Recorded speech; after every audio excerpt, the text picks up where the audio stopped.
Itu kalau di sekitar sini kan ngontrak atau kita kos kan 3 juta per bulan. Didapatkan 50 juta per bulan. Kalau kita 3 juta kita kalikan 26 hari kerja berarti 78 juta per bulan. Padahal yang didapat cuma sekitar 50 juta per bulan. Nah, jadi mereka masih nombok lagi. Nanti kita pikirkan kalau memang masih dikira itu 50 juta terlalu besar. Nah, teman-teman kita himbau cari kos-kosan kira-kira yang 1 jutaan lah begitu. Mungkin yang kamar mandi di luar atau seperti apa gitu. Ya kalau memang masih terlalu dianggap masih terlalu mahal kos. Tolol, udah jadi wakil ketua DPR masih aja salah ngitung. Itulah pentingnya belajar matematika. Jadi gini penjelasannya. Punya tunjangan rumah 50 juta rupiah per bulan. Tapi cuma sewa kos 3 juta rupiah per bulan. Harusnya kan tinggal dikurangin. Untungnya jelas 47 juta rupiah.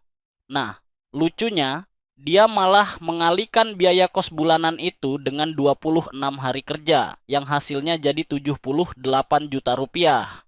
Padahal kalau biaya kos 3 juta rupiah per hari, itu mah bukan kos, tapi hotel bintang 5. Kritikan ini bukan cuma soal hitungan, tapi juga soal keprihatinan terhadap ketidakadilan. Di saat pejabat dapat tunjangan besar, banyak pahlawan tanpa tanda jasa seperti guru dan tenaga medis masih berjuang keras untuk hidup layak. Ngitung aja masih salah, gimana mau bikin aturan buat rakyat? Orang yang seharusnya jadi wakil rakyat tapi pas ngitung aja masih salah. Nah, kalau hal kecil aja berantakan, kebayang nggak kalau mereka bikin aturan buat satu negara? Ngeri-ngeri sedap kah? Jadi gini guys, DPR itu kan singkatan dari Dewan Perwakilan Rakyat. Kedengarannya gede banget ya. Tugasnya mulia, ngurusin rakyat, bikin undang-undang, ngawasin pemerintah. Tapi masalahnya, gimana kalau yang mewakili itu ternyata malah bikin kita geleng-geleng kepala? Ada anggota DPR yang pas diwawancara soal data, soal hitung-hitungan, ternyata keliru. Lu tahu kan, ini bukan cuma soal angka, tapi soal kapasitas. Kalau hitungan aja bisa salah, gimana caranya kita percaya mereka bisa mikirin kebijakan buat jutaan orang?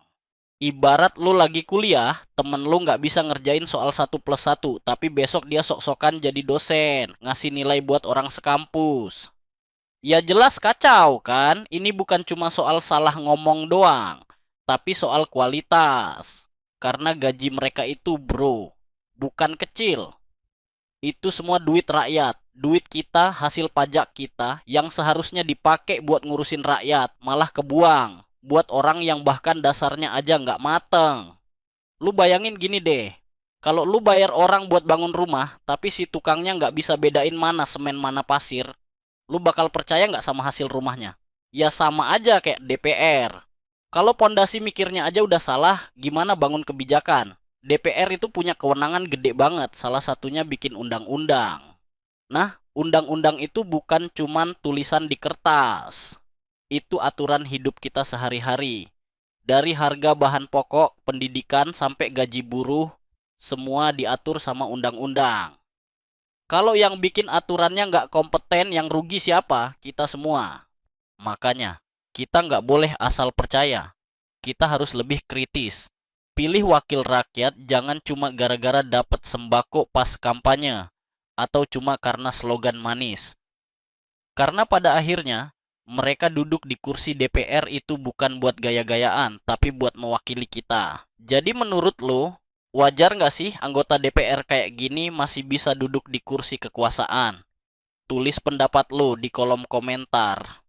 Gue pengen tahu pandangan kalian. Dan jangan lupa klik like biar video ini makin banyak yang nonton. Subscribe juga biar lu nggak ketinggalan cerita-cerita santai tapi penuh makna kayak gini. Ingat, masa depan bangsa ada di tangan kita, jadi jangan sampai kita tutup mata.